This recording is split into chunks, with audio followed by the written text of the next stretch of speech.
Hari ni kita nak masak toast dengan mushroom dan buah mangga. So kita ada mushroom yang telah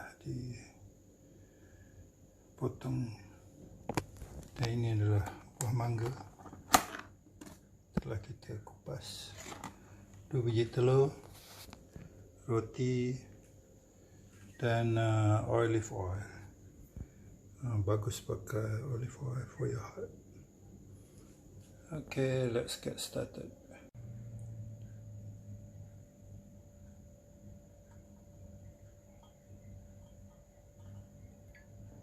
Tak sedikit je olive oil.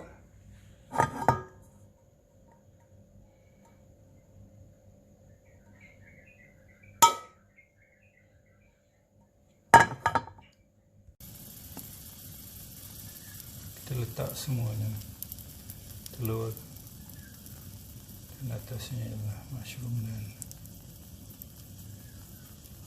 mango. Kemudian kita akan balikkan dia.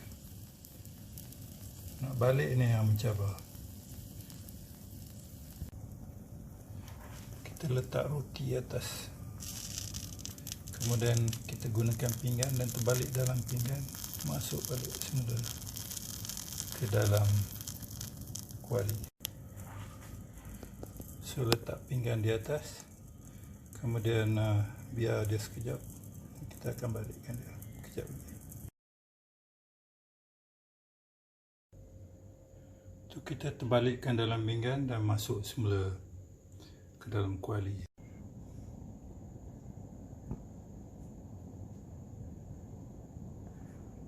Kita bagi roti itu rangup.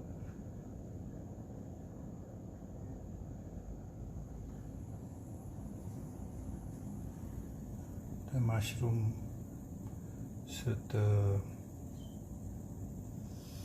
mango tadi panas sedikit.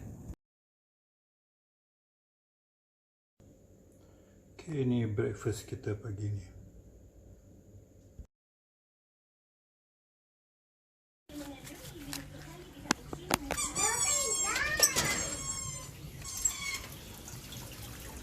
Hari ni kita dapat buah COD buah untuk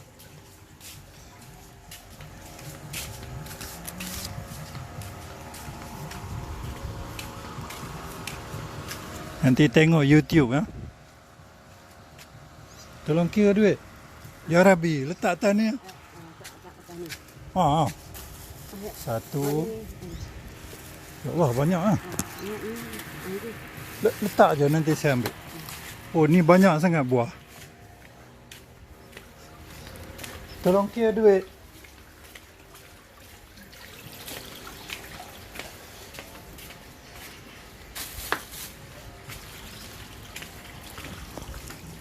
Berapa lagi? Sebab berapa lagi? 48. Jadi ni 55. Jadi RM7 lagi. Berapa? 7 lagi. Tunggu. Sebab tak kira. Tadi tak kira lagi. Tak kira lagi. So saya hutang RM7 lagi.